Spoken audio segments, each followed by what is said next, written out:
The numbers are there. They have been there for weeks. They are sitting in the economic data releases, in the quarterly reports, in the consumer confidence surveys, in the small business sentiment indices, in the manufacturing output figures, in the retail sales data, and in the dozens of other economic indicators that collectively tell the story of how an economy is actually performing beneath the political narratives and the official statements that government communications operations generate to shake public understanding of economic reality.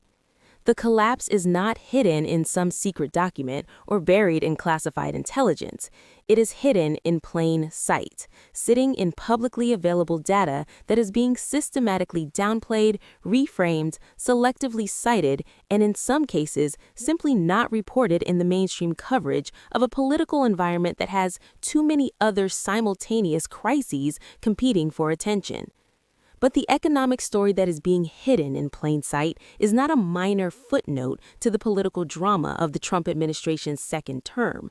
It is potentially the central story, the one that outlasts the daily controversies, the one that touches every American family, regardless of their political alignment, the one that will most directly shape the political outcomes of 2026 and the historical assessment of this presidency.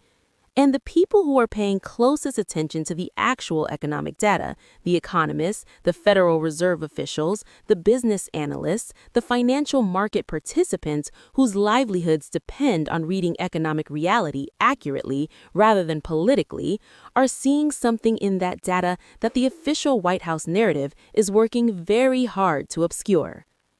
Let us go through exactly what the economic data is actually showing, what specific indicators are flashing warning signs that the official narrative is not fully acknowledging, what the mechanisms through which current policy decisions are producing these economic outcomes are, why the collapse framing is warranted by the data even if it has not yet produced the kind of dramatic visible economic crisis that would force its way to the top of the news cycle, and what the consequences for ordinary American families of the economic reality being hidden in plain sight actually are. Start with the growth numbers because they are the foundational measure of economic health and because what they are showing represents the most direct contradiction of the official narrative of an economy that is performing well under Trump's leadership. GDP growth, the measure of how fast the overall economy is expanding, has been tracking in ways that are inconsistent with the triumphant economic claims being made by the administration. The quarterly growth figures have been disappointing relative to the projections that the administration offered when justifying its economic policies, and they have been disappointing in ways that reflect the specific mechanisms through which tariff policies, policy uncertainty, and reduced government spending are affecting economic activity. The tariff impact on growth is the most direct and most documented connection between administration policy and economic underperformance.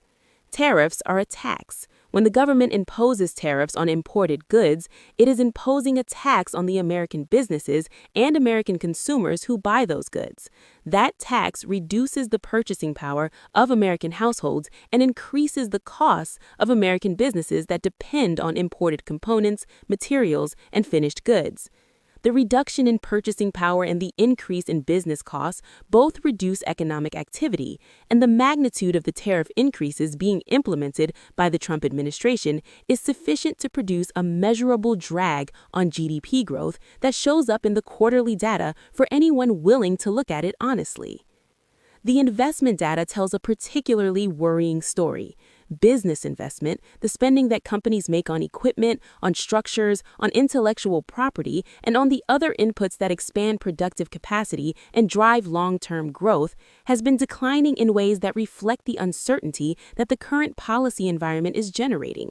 When businesses cannot predict what the tariff environment will look like in 6 months, when they cannot be confident about the trade rules that will govern their supply chains, when they are uncertain about the regulatory environment they will be operating in, they postpone the investment decisions that drive economic expansion and job creation.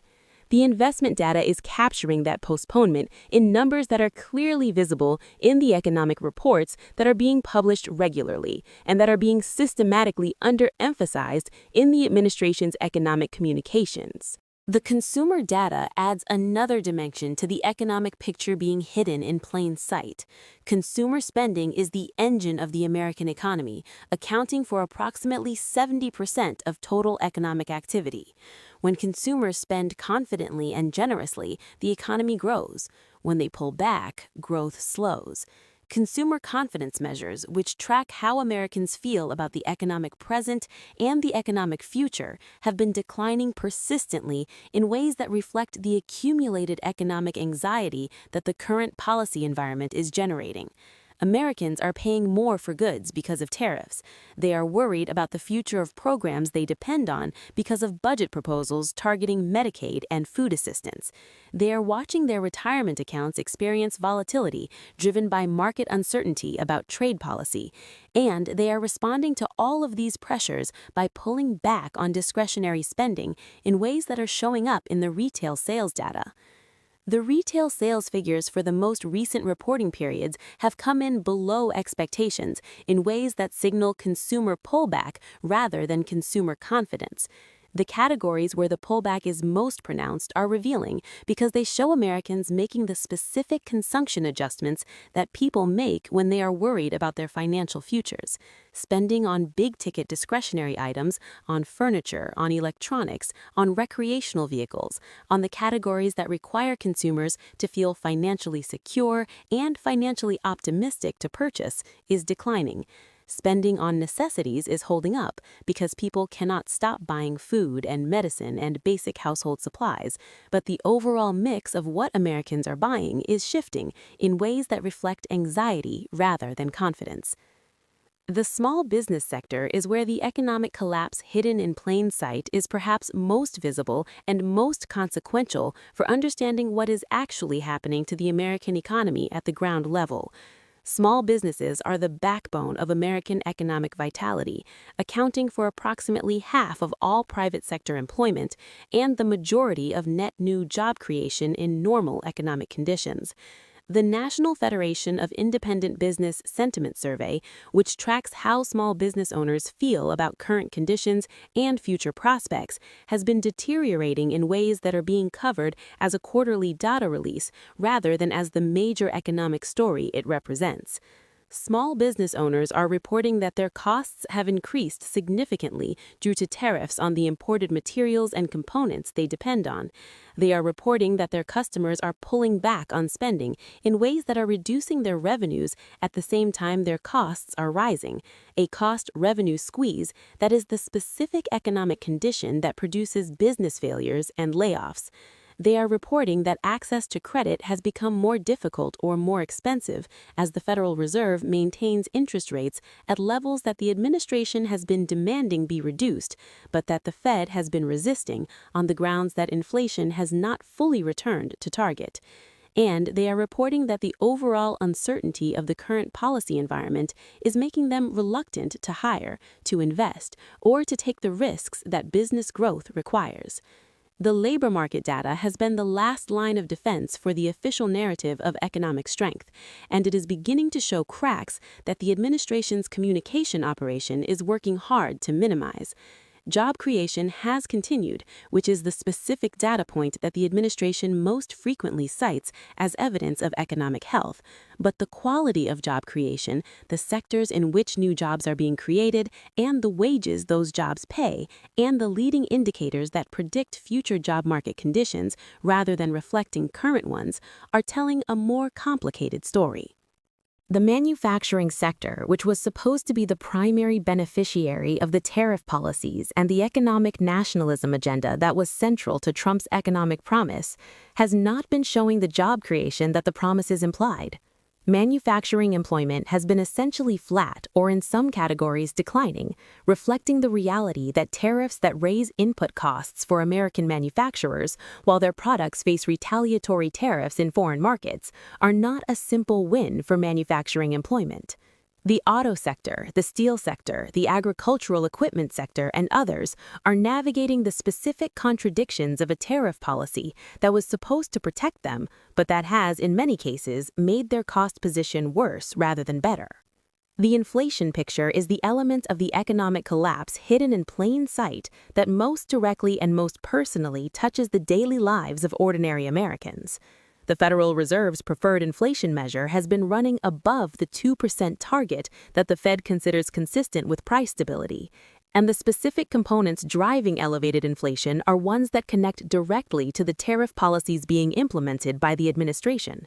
Prices for goods that include significant imported components have been rising faster than overall inflation, reflecting the tariff costs being passed through to consumers.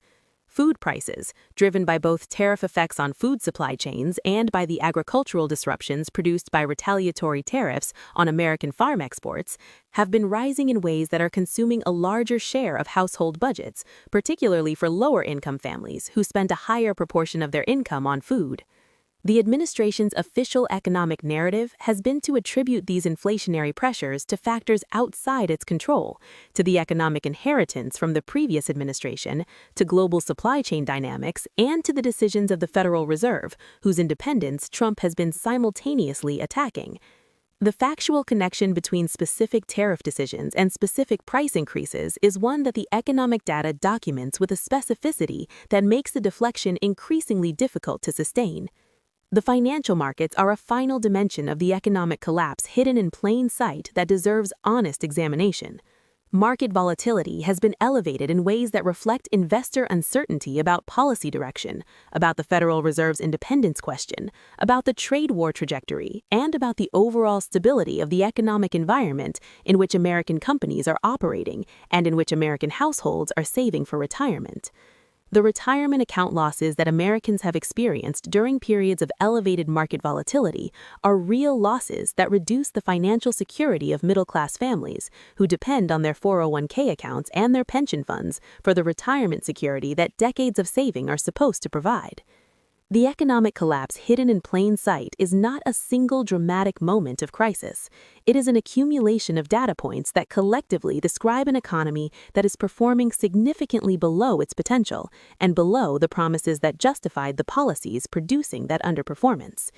The data is available. The economists are reading it. The Federal Reserve is incorporating it into its decision-making, and the American families living the reality of higher prices, reduced investment, declining confidence, and market volatility are feeling it in their daily lives, even if the political narrative refuses to fully acknowledge what they are experiencing.